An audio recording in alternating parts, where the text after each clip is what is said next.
The life of a Viking blacksmith who hated boats. You might expect a Viking to spend most of his time at sea, raiding, trading, or rowing until his arms gave out. But not all Vikings lived on boats. In fact, some of them, like the subject of our tale, would have rather slept in a forge than stepped on a plank of wood floating on water. Meet Halvard, a blacksmith in 9th century Hedeby, one of the busiest Viking trading towns in the known world. Halvard's home was not a ship. It was a squat, smoky workshop on the edge of town, tucked between a cooper's shed and a muddy path often trodden by livestock and lost travellers. His forge was always glowing, the stone walls darkened with soot, and the air inside dense with the metallic tang of iron. Halvard was not a man of dreams or songs. He woke before dawn, long before the seagulls could shriek their salty lullabies. His days were measured not in tides, but in hammer blows. Each clang of iron on iron rang like the heartbeat of Hedeby's landbound world. The world of hooves, hay, hearths, and hinges. He was born into smithing. His father, also a blacksmith, had strong hands and a weaker voice. The elder taught Halvard how to coax fire from wet wood, how to listen for the sharp hiss of steel cooling, how to quench, not just metal but temper. Halvard learned how to make swords, yes, but also nails, horseshoes, brooches, axe heads, hinges, and even the occasional delicate hairpin. Each item bore his discreet mark, a crooked rune for H, scratched under the handle or pressed into the edge. He took pride in the small things. But Hedeby was a port town, and every season brought ships, some long, some short, some curved like the crescent moon, their carved dragon prows grinning with salt-weathered teeth. Sailors and warriors passed by Halvard's forge often, shouting about stormy journeys, sea monsters, and foreign silks. They asked for weapons, always weapons. They wanted blades that would glint in the sun as they boarded distant shores. Halvard gave them what they wanted, but he didn't join them. It wasn't seasickness that kept him ashore. It wasn't fear either. He simply couldn't understand the logic of willingly stepping into a wooden box that might break apart in a storm. He had once tried, when he was young, a short trip out with a cousin just across the inlet. Within minutes, he was soaked, cold, and convinced that death would be both soggy and undignified. He preferred the certainty of iron and earth. His workday was structured and meticulous. First came the fire building. He used birch bark and dried sheep dung for kindling, careful not to burn his fingers. Then he pumped the bellows until the coals glowed like molten rubies. When the forge was ready, he'd begin shaping the day's pieces. A spearhead for a local chieftain, 6 dozen nails for a house builder, 2 bronze brooches for an old widow who paid in dried fish and compliments. Meals were brief, a chunk of barley bread, maybe a smoked herring. He often forgot to chew properly. Lunch was just a pause to sip, water from a goatskin, and squint at the sun through the rising smoke. One of Halvard's proudest accomplishments was a set of hinges for the town's grain barn. They creaked melodiously, like a sigh of relief. Strongest hinges in all of Jutland, the steward boasted, and Halvard allowed himself the smallest smile. His nights were quiet. No feasting halls, no drunken songs. He cleaned his tools, rubbed balm on his sore wrists, and sometimes sat by the hearth staring at the flames. People called him odd. Some said he was cursed. Others simply forgot he existed unless they needed something fixed. Yet, Halvard had a secret. Despite his dislike of boats, he adored boat parts, especially rivets. He studied them in private. He admired the way a well-made rivet could hold together planks against furious tides. He believed it was the rivets, not the oars, not the sails, that made Viking expansion possible. Without rivets, no raids, no trade, no sagas. Still, he never made one for an actual ship. It felt like betrayal. One winter, a storm blew in harder than anyone expected. A longship from Gotland splintered against the rocks, its crew barely surviving. The town's shipwright came to Halvard's forge with a strange request. He needed strong rivets, better than the usual kind, and Halvard had the skills to make them. Would Halvard agree to forge the very things he had always avoided? Could he bring himself to support a voyage he would never dare take?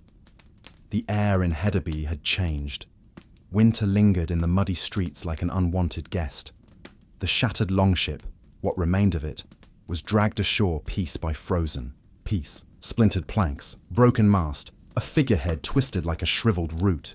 Its crew, half frozen and silent, huddled in borrowed cloaks near the boathouse. They didn't speak much. They had nearly died, and in Viking culture, nearly didn't count for much. Halvard hadn't stepped outside when the storm howled. He sat by his forge, sharpening chisels and cleaning rust from a drawer of old nails. He listened to the wind, the screaming of roof thatch, the howling of dogs. He thought of his brother's tales, his brother who had once sailed westward and never returned. The sea to Halvard was not majestic, it was a mouth that swallowed. So when Hror the shipwright knocked on Halvard's heavy wooden door the next morning, clutching a frostbitten hand in his cloak, Halvard didn't answer right away. He was standing near the forge, feeding it new birch bark. The knock came again, louder, impatient. He opened the door with hesitation. "I need rivets," Hror said. "No greeting, no pleasantries, just the facts." Halvard said nothing. "Good ones," Hror added, pushing into the warmth of the forge. "The kind that won't snap in cold or corrode in salt." Halvard didn't ask why. He had seen the broken ship pulled ashore that morning. The town needed it rebuilt. Hedeby thrived on trade, and a harbour without ships was like a forge without fire. "I can pay in coin, or grain, or fish. Whatever you prefer." Still, Halvard didn't respond. He was looking past Hror, toward the frost-streaked window, where a broken piece of mast leaned awkwardly against a cart. A knot in his stomach formed and twisted. "I don't make ship parts," Halvard finally said. Hror blinked, confused. "You're a blacksmith." "I make blades, tools, locks, hinges, for doors, not decks." The shipwright was losing patience. "Halvard, it's a rivet, not an oar. You're not going to see." But to Halvard, it wasn't just a rivet. It was a thread in the vast rope of something he had spent his life pulling away from. He told Hror to return in a few days. He wasn't sure if that meant yes or no. That night, he stared at his tools. There were things in his forge that could kill. Glowing rods of iron, chisels sharp enough to split bone, molten metal that hissed when it kissed snow. But none of those frightened him like the sea did. Yet the town needed ships, and ships needed rivets, and he knew, deep down, his were the best.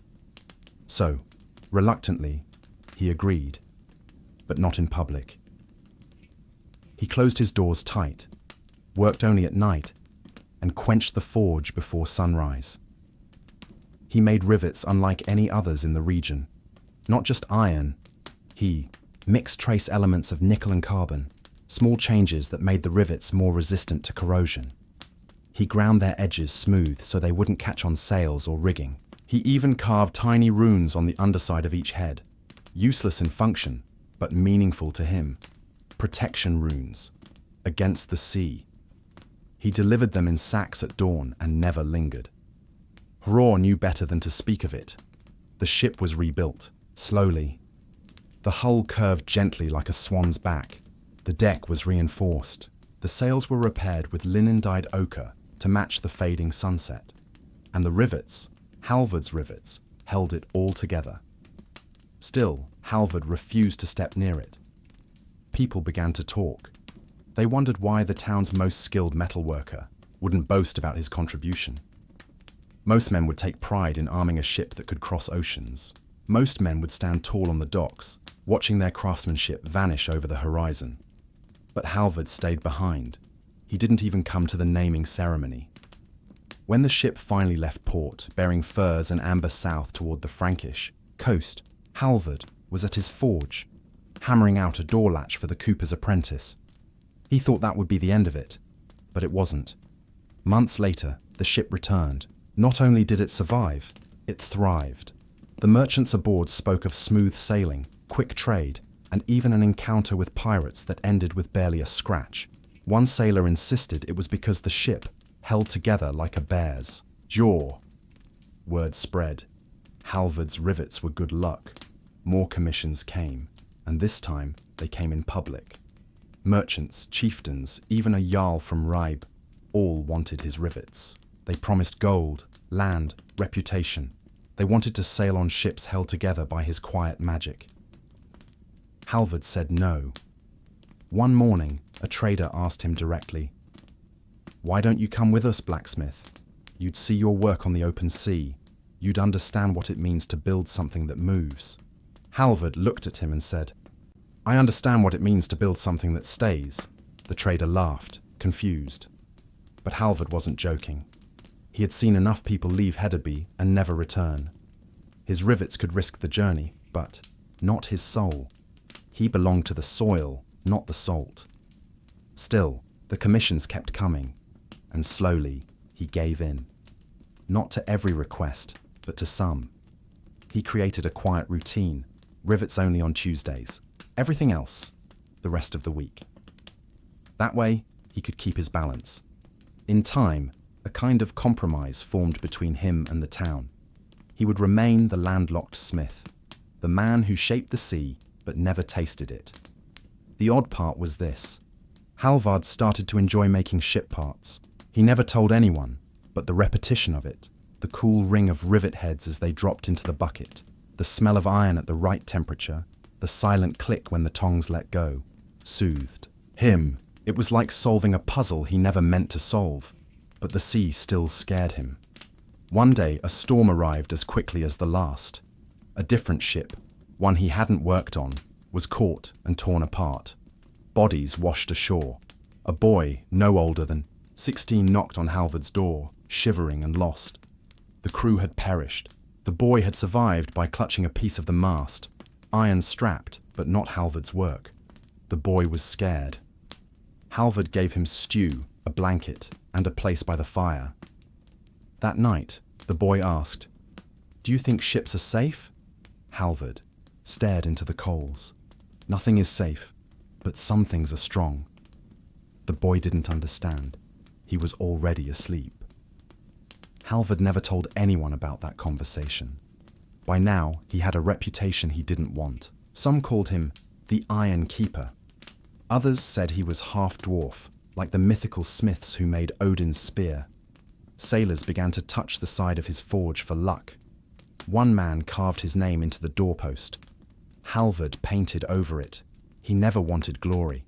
He wanted certainty. And for him, the forge gave more answers than the ocean. Still, he sometimes thought of his brother, lost to the sea.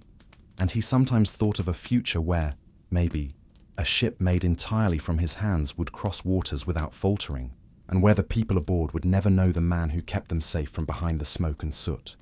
Would they care? Would they remember? Halvard awoke before the frost could settle on the windows. His joints ached in the way they always did before a deep freeze. The forge was quiet, the fire long since cooled, but the coals still held a whisper of warmth, like the echo of a drum you'd forgotten had played. He sat on the stool where he always sat, facing the tools he knew better than his own reflection. Tongs worn smooth from decades of use, a hammerhead with a chipped corner, a leather apron stiff with salt, sweat, and soot. He ran a hand along the anvil's face. It, too, was tired.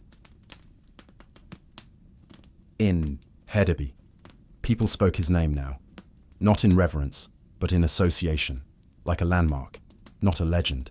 That was built by Halvard, they would say, when pointing to a reinforced hinge, a spear that held against rust, or the rivets on a sleek ship slicing the fjord. But Halvard never changed. His days were predictable. He ate dried fish and barley, stew. He mended horseshoes and plough blades. He watched the ships return and counted how many were his.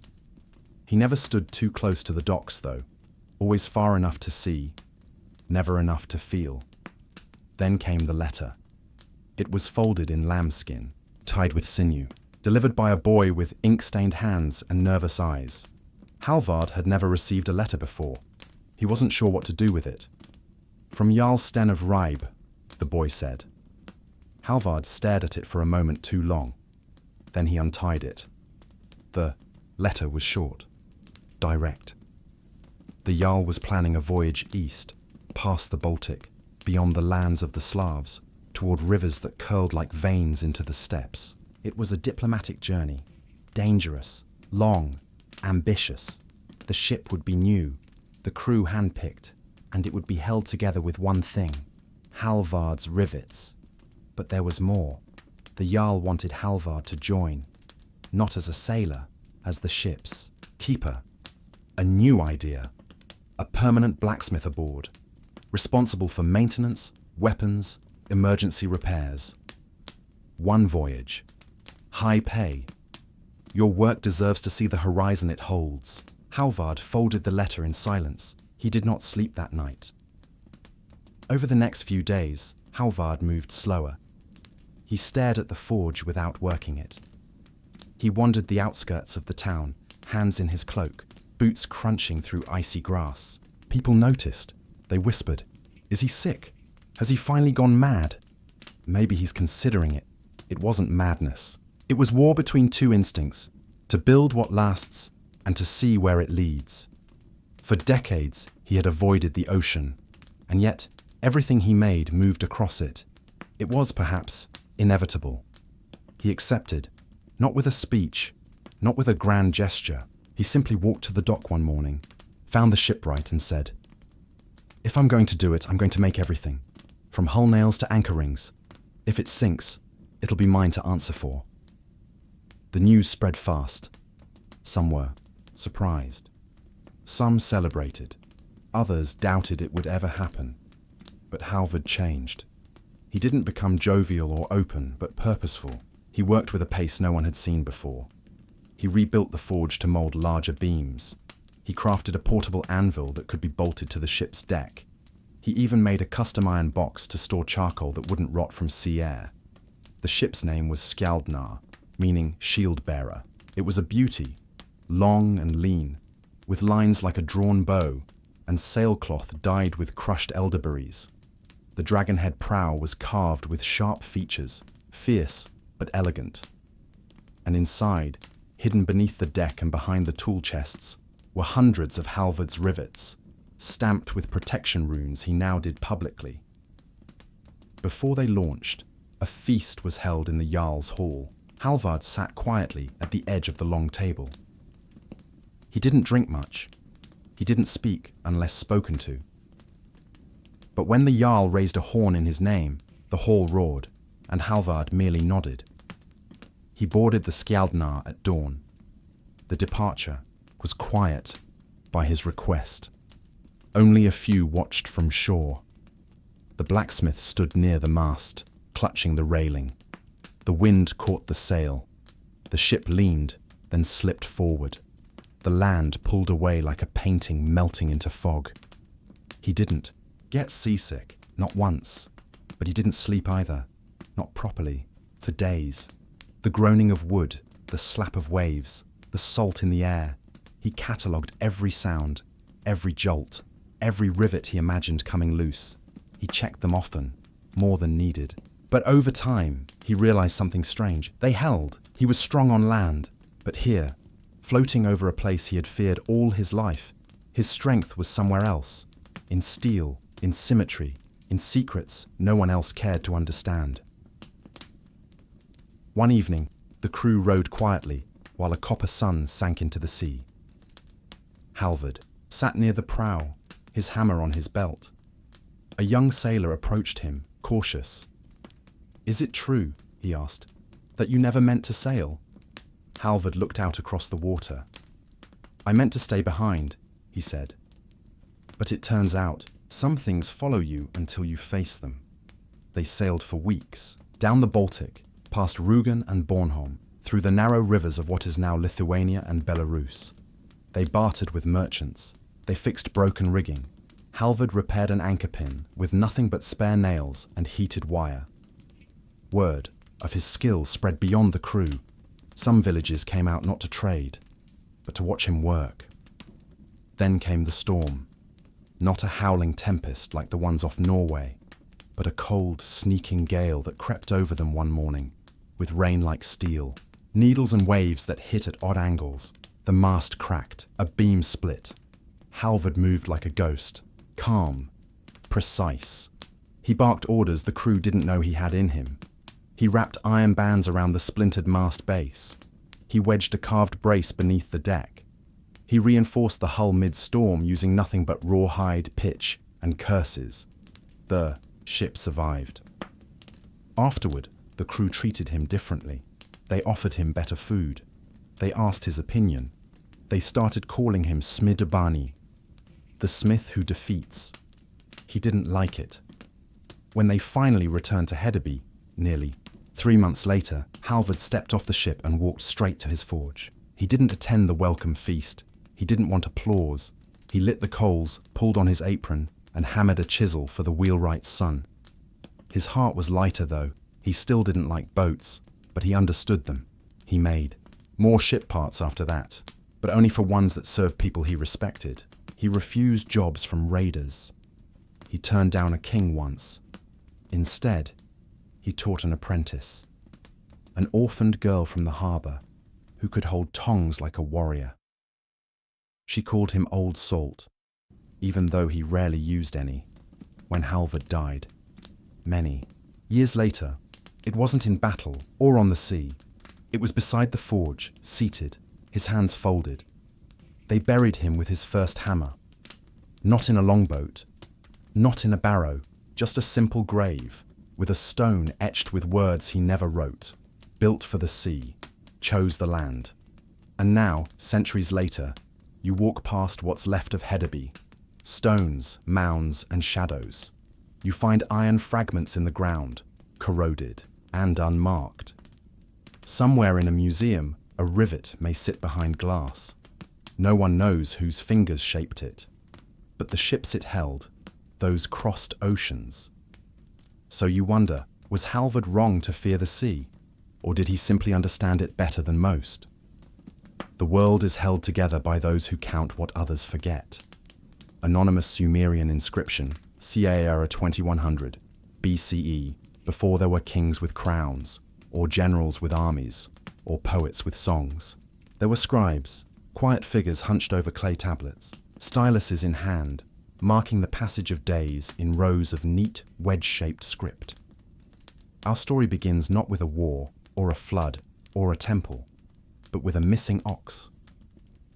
The year was 2052 BCE, during the reign of King Shulgi of Ur, in what is now southern Iraq. The city of Umma baked under a scorching sun, its streets layered with centuries of dust and soot. People wore linen tunics and sandals made from twisted reeds. Clay bricks held up everything. Homes, temples, government offices, everything but time. And in a long rectangular building tucked between the ziggurat and the barley granary, a man named Tupra scratched symbols into clay.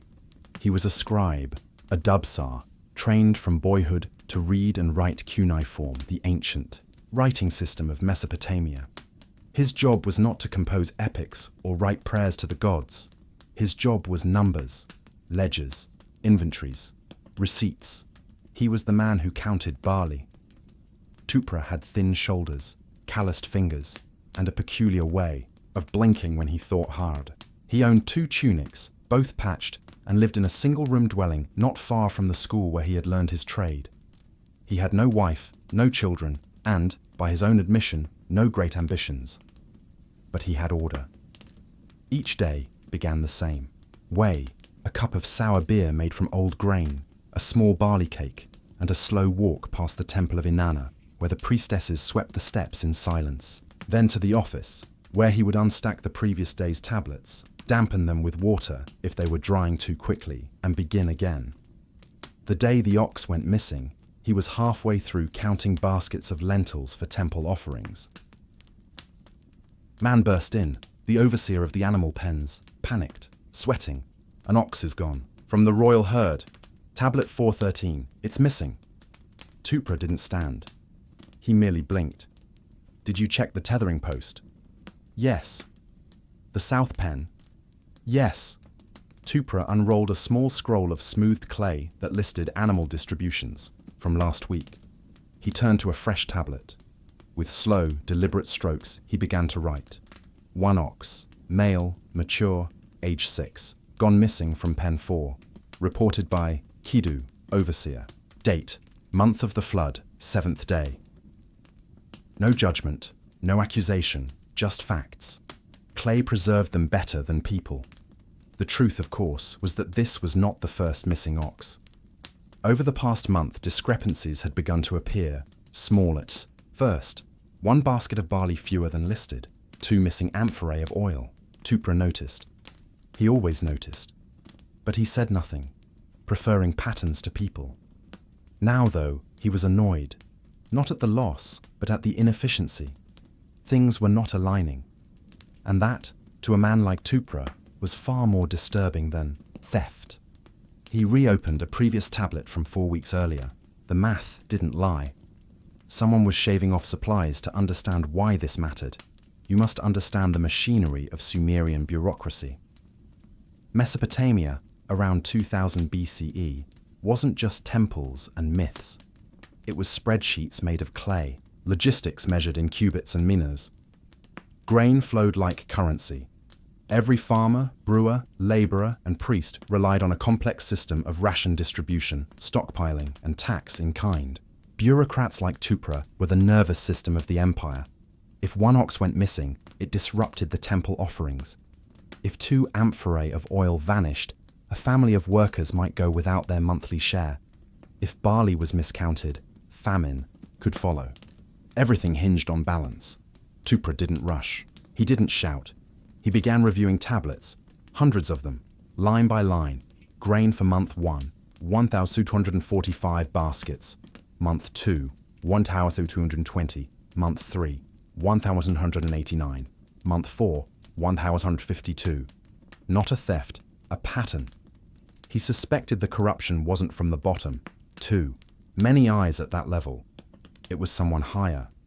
Someone who knew that small changes over time drew less attention. The question was, who? That afternoon, as the heat softened and workers poured into courtyards to drink and rest, Tupra visited the archive. A cool, dark room under the temple, lined with shelves of clay. Thousands of tablets organized by year, reign, and domain. Agriculture, livestock, brewing, construction. He pulled the records from King Shulgi's second campaign year, the year they'd collected excess tribute to fund the border defenses. Extra rations had been distributed to laborers. Oxen reassigned from the royal herd. Oil redirected to soldiers. It had all passed through the hands of one man. Enmet, chief steward of Umma. Tupra blinked again. Of course. Enmet was well-dressed, well-fed, and rarely missed an opportunity to remind people of his proximity to the king. But he was no fool. The thefts weren't for wealth. They were for influence. Small tributes redistributed to allies, disguised as spoilage or miscounting. Most scribes would not have dared confront such a man, but Tupra didn't confront. He documented. He spent the next 10 days rechecking tallies, creating a ledger of deviations, matching every shift to a signature or seal. His hands cracked from the dryness. His eyes burned. But his numbers told a story, not of scandal, but of slow erosion. And erosion, in a world built on mud bricks, was death. He submitted the report to the temple administrator, quietly, without fanfare. And then, nothing. For weeks, no response. Then, one morning, as he was arranging new tablets, a messenger arrived. Come to the governor's palace. Now. Tupra blinked. The hall was lined with painted columns and reed mats. At its center stood Governor Lugal Nigalu, robed in blue, ringed with attendants. Tupra approached, silent. I read your report, the governor said. It is accurate, Tupra replied. Do you know what you've done? I counted, said Tupra. The governor laughed, a short, surprised laugh. Then he dismissed the others. What followed was not punishment, nor reward. It was an offer. Enmet had been reassigned, discreetly of course to preserve face. The palace needed a new chief archivist, someone who saw patterns others missed. Tupra blinked. He did not accept immediately. He liked his small office. He liked barley. But the offer came with a private room in the palace, access to rare tablets, and, most importantly, control over the record keepers themselves. He accepted. Tupra never became famous. He never led armies, or built monuments, or wrote poetry. But when drought struck 5 years later and stores were low, it was his ledgers that saved the city. They rationed food with such precision that Uma survived when others fell. He died at the age of 62, a quiet death, in his stone-lined room. Beside the archives, his tablets, many still survive, found by archaeologists, stacked in broken piles. Most are so dull they go unread. But here's the thing. One of them, Tablet 731, details an ox. Missing, then found. Returned, accounted for, with Tupra's seal at the bottom. And the ox? Its name was Mudfoot.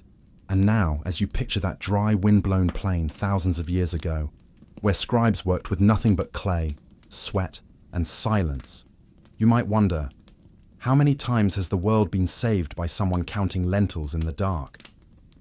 No one builds empires. They count them. Fragment from a lost Akkadian tablet. The promotion didn't change Tupra. He still rose. Before dawn, still walked the same dusty path past the temple of Inanna. He still wore the same patched tunics, though now he had 3. But everything else changed. He was now the chief archivist of Uma, a city that managed not only its own granaries, but a network of satellite villages, grain depots, irrigation, systems, and temples, each one flowing into a central nervous system made entirely of clay. The position placed him in the highest circle of city administration. He had his own small staff, 5 junior scribes, 2 runners, and a guard named Ibishtu who rarely spoke but always carried a club. More importantly, Tupra now had access to records centuries old and more control than he had ever imagined.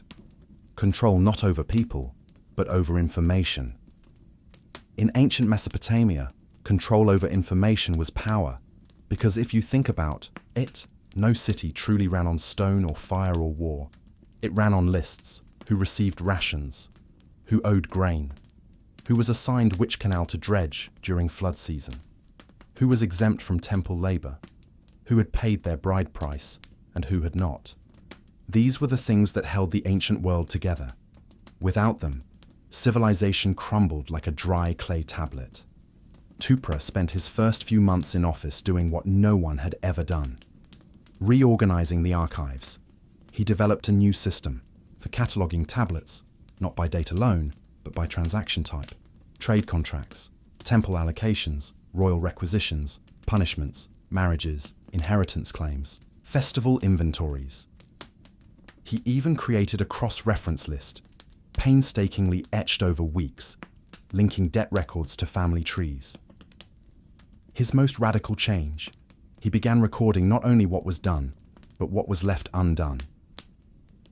A missed delivery, an unfulfilled promise, an ox that never showed up.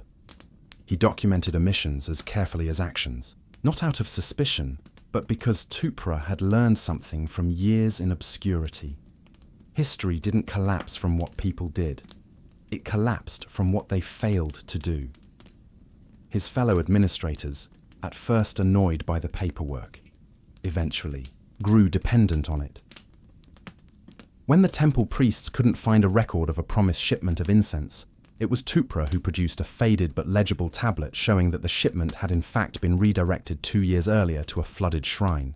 In the village of Isin, when a labor dispute arose over canal maintenance, Tupra located a contract that stipulated which families were responsible based on a grandfather's debt from 40 years prior. Tupra was not popular, but he was respected. Around this time, a drought began. The Tigris shrank. Farmers stared at the cracked earth. Rumors spread of famine upriver in Lagash. Tupra, in his usual unhurried way, began checking the records. He cross-referenced rainfall estimates with grain yields from the past decade. He created a map of water reserves based on storage locations. He calculated how many days the city could survive on stored barley, down to the number of loaves. It came to 142 days.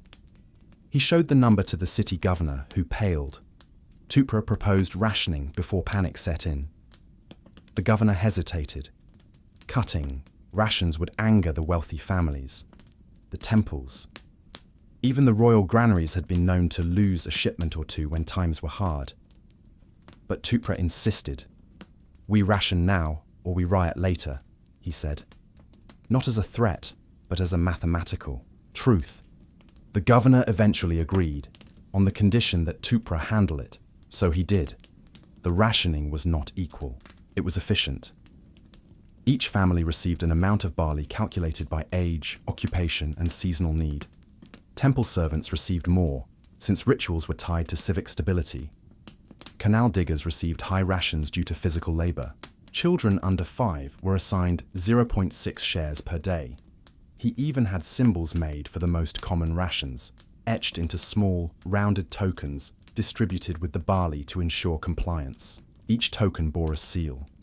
If one was returned, cracked, or forged, that household was docked a portion the following week. And somehow, it worked. For 4 months, did not starve. Other cities did. Not and Tupra. He never once addressed a crowd or made a public announcement. He simply showed up at the archive, opened a new clay tablet, and counted. But even scribes cannot count away politics. As the drought dragged on, the king's court grew nervous. Cities were collapsing. One city, Larsa, had even blamed its administrators, executing 3 scribes in public for grain mismanagement. And so a royal emissary arrived in Her name was Ninala, a young woman from the court of sharp-eyed and well-dressed, wearing lapis lazuli earrings and a ring marked with the royal seal. She entered the archive unannounced. "You are the one they call Tupra," she said. He blinked. "You managed the rationing." He gestured to the tablets. She did not smile. "The king wants to know how has not fallen." Tupra replied, "I counted." She spent the next 2 days reviewing the records. No fanfare, no interruption. She simply sat beside him in the archive, occasionally asking questions, often just watching. On the 3rd day, she made a suggestion. "You should record rainfall, not just output." "There's no room on the harvest tablets," he said. "Make new ones." They began a new ledger together, one that linked grain yields to water levels, canal flow rates, and seasonal festivals. It would later become the template of a model used across Sumeria for water ration policy during drought. It influenced flood control measures for nearly a century, but at the time, it was just a clay slab, wet, heavy, covered in notes. Tupra did not know if he liked Ninala. She was fast, clever, distracted. She talked too much, but she noticed details even he had missed, and she had one great virtue. She never pretended to understand what she didn't. After 2 weeks, she said, "You should come to "No," said Tupra. "There are 10 times more tablets. You could train 100 scribes." He blinked. "I like barley," he said. Despite the drought, held, and slowly the rains returned. One day, as he was drying tablets in the sun, Ninala left. She said only, "The king knows your name now." He didn't reply. He had another ox to count, but something had changed. For the first time, Tupra allowed an apprentice to copy his ledgers. A quiet boy named Ili. He wasn't fast. He made crooked lines, but he asked good questions. Questions like, why does barley spoil faster when stored under the temple stairs? Or, why are there more broken ration tokens in month 6? Tupra didn't answer. He just handed Ili more tablets. The archive grew. So did the knowledge. Years passed. The drought faded into memory. Tupra grew older. His fingers stiffened, but he still walked to the archive every morning. still drank sour beer, still blinked before answering anything. He even began cataloguing mistakes. A new category he invented, in which scribes recorded errors so future generations wouldn't repeat them. He called it the ledger of omissions. It became required, reading for all new record keepers. Near the end of his life, a courier from arrived, with a gift, a tablet, marked with the royal seal. It read, "To the one who counted wisely and taught others to do the same. You are unseen, but not unknown. The city endures because you did not look away." Shulgi, king of Tupra, showed the tablet to Ili, then set it in the back of the archive near the rainfall records. He died at 68, quietly, without ceremony. Ili found him slumped over a tablet about oxen weights. His stylus was still in hand.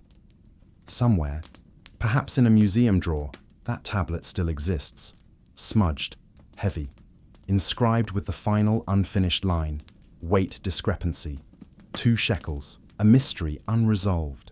And so, as the stars rise over ancient Umma and the canals once again fill with water, you might wonder, if the empires of the world are built on records, who watches the hands that hold the stylus? We write not because we remember, but so that forgetting does not destroy us. Inscription on a temple wall in Lagash Tupra's death did not cause mourning throughout the city. No processions followed, no chants were sung in the square. His passing was noted in the temple log as Chief Archivist Tupra, expired, archive to be inspected and reorganized. Just a line, a record, one among thousands. And yet, the silence of the city the day after felt different, still and weighty, like the hush before a coming storm. Because the people of Umma, whether they liked it or not, had grown used to Tupra's order, even if they couldn't name it, even if they never saw it. A forgotten bureaucrat had tethered their world together, one tablet at a time. Now he was gone. The boy who stayed behind Ili, his apprentice, was now in charge. Barely 19, nervous and fidgety, but already known as the boy who could find a needle in a jar of barley. He wore the robe of a junior archivist awkwardly, too short at the wrists, like he'd outgrown it the day he received it. But he knew the system. He understood Tupra's cataloguing by transaction, type. He knew which ledgers were stored under the cracked shelf that squeaked. He even remembered where Tupra had kept the ledger of omissions, the one no one liked to read, but everyone quietly referenced. His first decision as archivist was, humble but firm, nothing changes for 1 year, no reorganizations, no ceremonial rewrites, no streamlining of tablets as the city council requested. Ili knew better, but was not patient. Within a season, emissaries arrived again, this time with more stylus, more tablets and orders. The king's court had taken a serious interest in Umma's archives. They weren't looking for grain tallies or canal ledgers this time. They were looking for Tupra's methods. How had he recorded rainfall so accurately? Why had his rationing model worked when others failed? Could his predictive patterns be applied to tax cycles, war logistics, census reform? They wanted not the man, but the machine he built from mud and memory. And so, under Ili's careful watch, the emissaries began to copy. The Great Clay Codex by the time Ili turned 24, a major work had emerged from the dust. The Codex of Umma, a 5-volume tablet collection that attempted to compile, synthesize, and annotate all of Tupra's core methods. It became a manual for scribes, distributed to cities like Uruk, Nippur, and Eridu. Some kings used it to manage food reserves. Some priests applied its logic to temple offerings. A few governors even followed its advice on how to record crimes and resolutions. But Ili knew what the codex left out. The boring bits. Long pauses. The smudged tablets.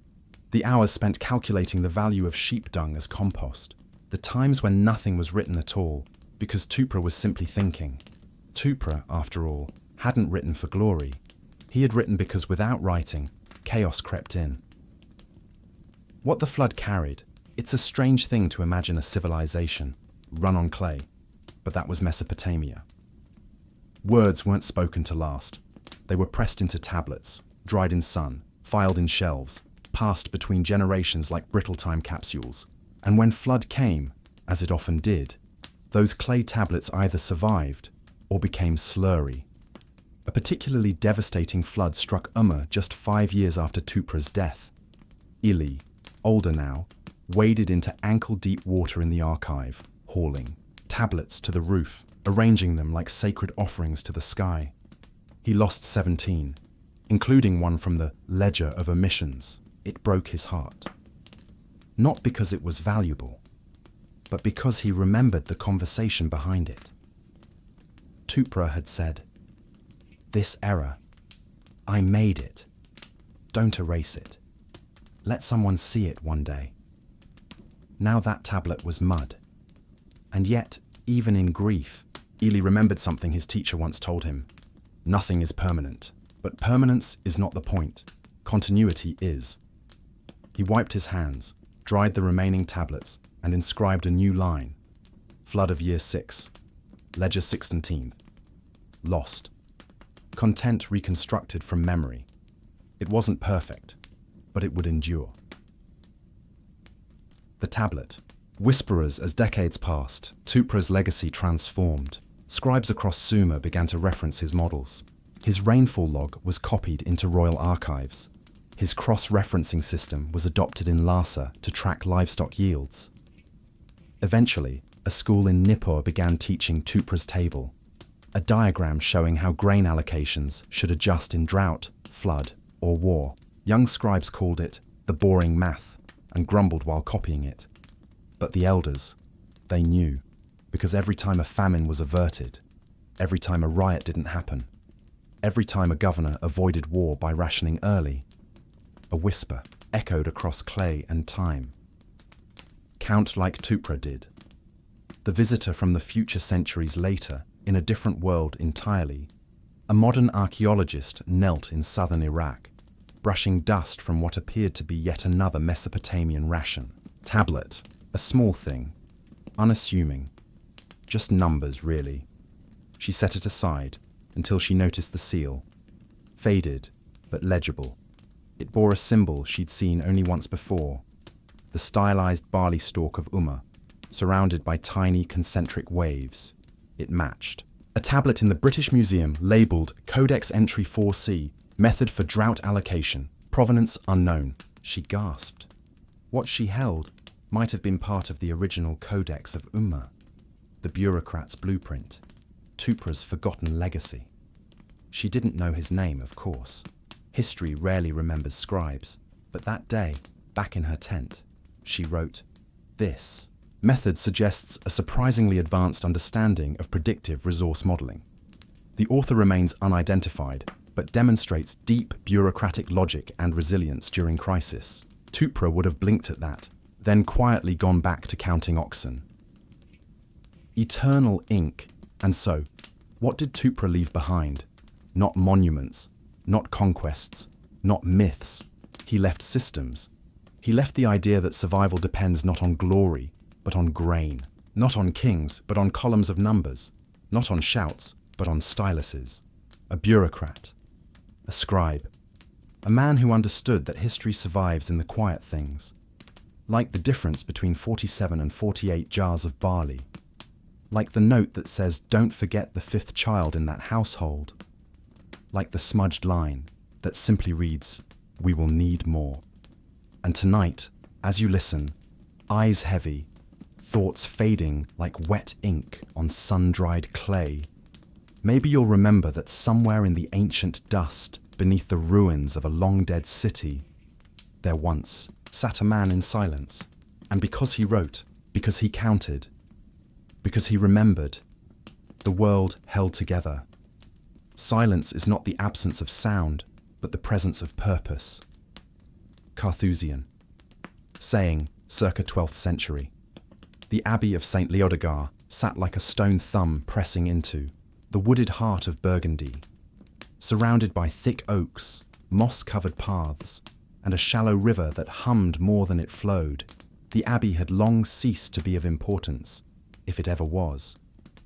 It was not a seat of learning, nor a stop for pilgrims. No relics drew the curious. No miracles occurred here. Instead, it was known for one thing, and one thing only: silence. And at the center of that silence was Brother Amori, the monk who refused to speak. He wasn't the abbot. He wasn't a theologian. In fact, Amori had never taken full vows. He arrived at St. Leodega at the age of 33, already weathered and lean, with soot beneath his fingernails and a back shaped by manual labor. He never said where he came from, though the scar on his cheek and his military gait suggested some past tied to war. What made him stand out, however, was not his past, but his absence of speech, not a vow of silence like the Carthusians, not enforced asceticism. Amori simply didn't speak. He communicated with nods, with glances, with actions. He fixed doors no one asked him to, repaired the cracked bell rope before anyone noticed, rearranged the abbey's humble library alphabetically, though it only held 14 books. And then, after evening prayers, he would walk the perimeter. Every night, rain, wind, snow, it made no difference. He walked and listened, a town that forgot it existed. By the mid-14th century, the village of Leodega-en-Bois was little more than a timber outpost. 10 homes, a forge, one small pasture. The abbey had long since ceased to be a spiritual hub, and its dwindling population of monks lived more like caretakers than clergy. No processions came anymore. No nobles paid for prayers. No scribes copied manuscripts by candlelight. St. Leodegar became the thing locals whispered about. Not feared, just ignored. Just the old monks and their moss, they'd say. But it was Amori the children watched, from the trees. The silent one who worked while the others prayed. The one who could fix a saddle just by looking at it. The one who carried grain sacks that seemed too heavy for a man his age. There were rumors that he once felled a wolf with a hoe, that he could hear bandits coming 3 hills away, that he never slept, just sat upright, listening. They called him the quiet bell, the last bell. The abbey's bell was an oddity. Cast in 1287, it was oddly tuned and rarely used. Its tone was low and almost mournful, closer to a groan than a ring. It was never rung for mass, only for danger, and over time, even that stopped. The pulley mechanism rusted. The bell tower leaned. No one remembered how to fix it, except Amori. He had studied the mechanism, oiled the joints in secret, replaced the rotted wooden supports. No one noticed, because he never said a word. He simply preserved it, quietly, like everything else. And then, in the year 1349, silence met its reckoning. The plague creeps. In the Black Death arrived in Burgundy like a fog creeping through the vineyard rows. It came not on horseback or behind, trumpets but in whispers. A monastery near Cluny has gone silent. A merchant's caravan never arrived from Dijon. The baker's wife hasn't opened the stall in days. Leodega-en-Bois had been lucky, tucked away, unseen. The road to town hadn't seen a traveller in weeks. But the monks were uneasy, and Amori, he walked faster, slept even less. He paced the paths with tighter circles. He closed the gate earlier. He repaired the rope to the bell again, twice. Then one night, he climbed the bell tower, oiled the beam, and laid down 2 large stones beside the bell. No one knew why. A visitor at the gate on a cold morning. 2 figures appeared at the abbey. Gate, a man and a child. The man leaned heavily on a stick. The child wore a thick cloak too large for her, her face wrapped. They did not knock. Amori spotted them from the garden. Without hesitation, he approached. The other monks followed, nervously. The man fell to his knees, clutching his chest. He whispered, "No one will take us in. We are from the east. My village is gone." Amori crouched, looked him in the eye, and unwrapped the child's cloak. Her lips were cracked. Pale blisters spotted her neck. He stood up, looked to the bell tower, walked to the rope, and rang the bell, the sound that changed everything. The bell groaned once, long and deep, echoing down the valley. The villagers heard it. The monks froze. It hadn't rung in a decade. Then a second ring, and a third. By the fourth toll, Brother Thibaut, the oldest monk, whispered, "It is the plague." Amaury pointed to the gate. The visitors were gone. He had turned them away, not with cruelty, not with violence, but with sound. He rang the bell to warn, not to welcome, and then he locked the gates from the inside. Quarantine. Before quarantine. Had a name, for the next 42 days, Amaury ran the abbey like a fortress. He organised food rations, reassigned monks to isolated dormitories, boiled water from the stream, burned soiled robes, mapped airflow in the halls. He drew plans for circulation patterns. Walk this way, not that. Using chalk arrows on the floor. He placed salt and vinegar pots near the gate.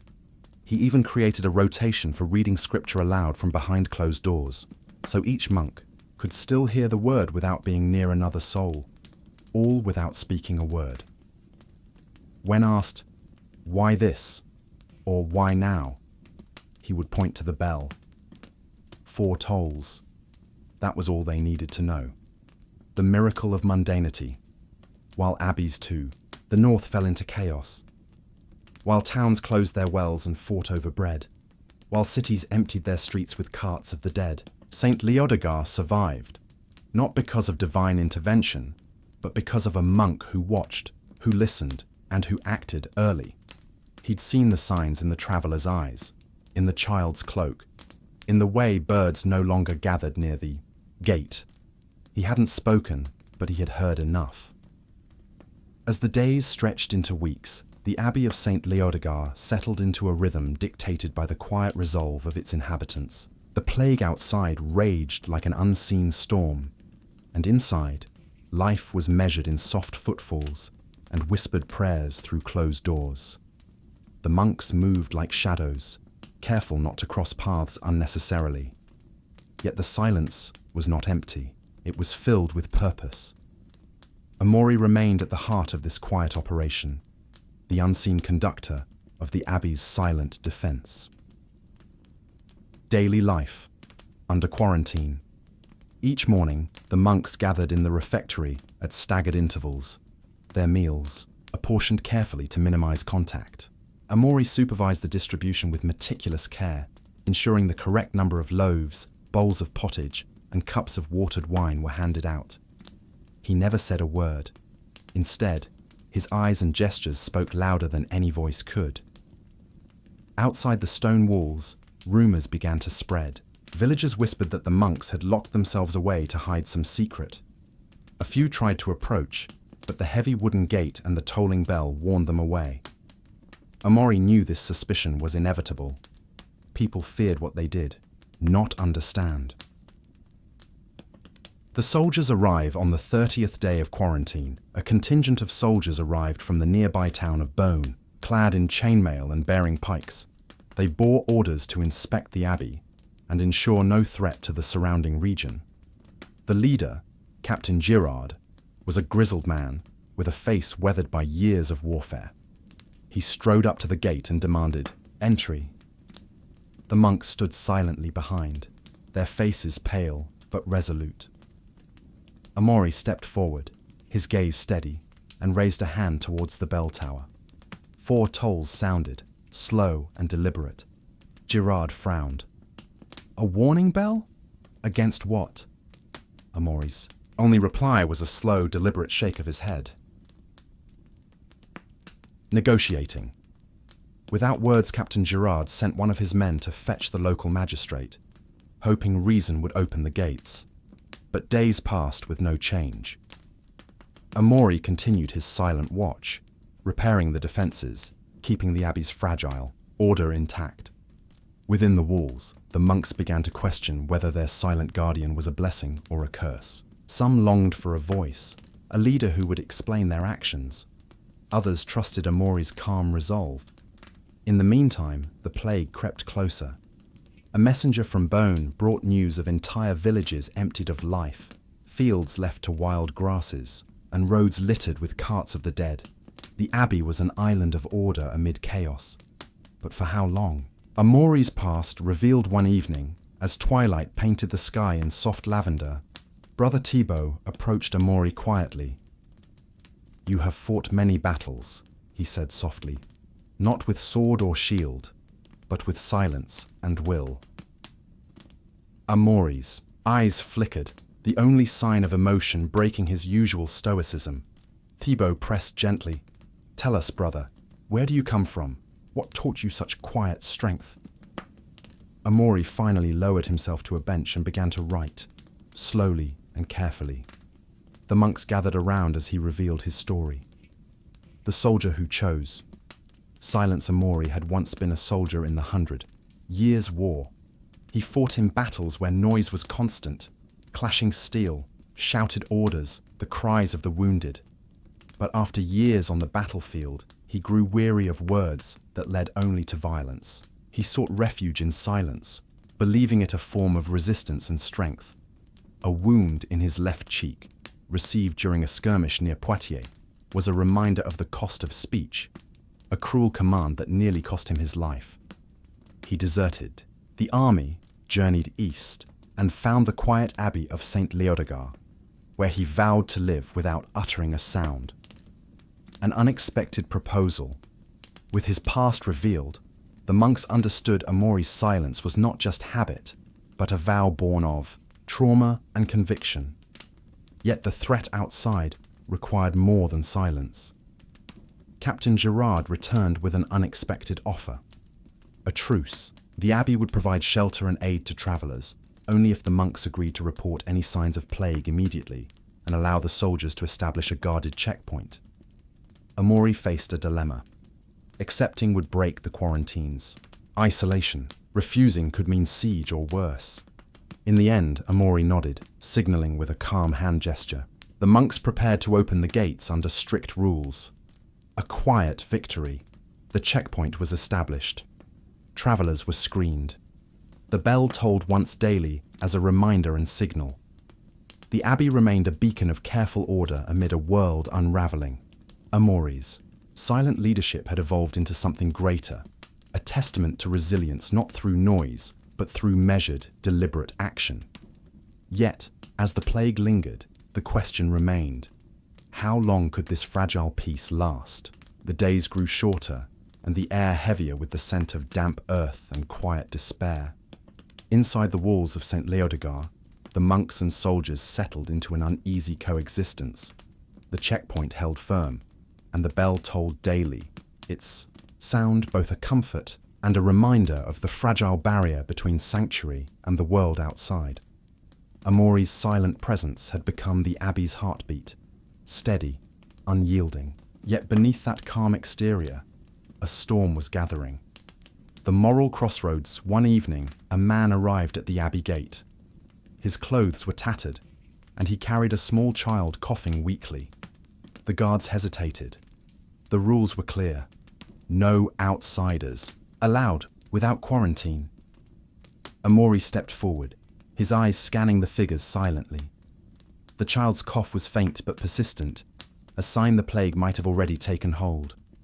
The monks convened behind closed doors, debating in hushed voices. Some urged compassion, others feared the deadly cost. Amori's decision would break his vow of silence. He raised a trembling hand and wrote on a wooden tablet, "We cannot turn them away, but the risk is grave." Breaking the silence. Amori's message reached the ears of Captain Gerard, who agreed to aid in the child's care while enforcing strict isolation. For the first time in months, Amori spoke, not in words, but through gestures and signs, breaking the wall of silence to coordinate the care needed. The child was isolated in a small chamber, tended by Sister Marie, whose gentle touch and whispered prayers brought a fragile hope. Amori stood by the door, vigilant and watchful, embodying a silent strength greater than any battle cry. The plague's toll. Despite their efforts, the child's condition worsened. Within days, the boy succumbed to the disease. The abbey mourned quietly.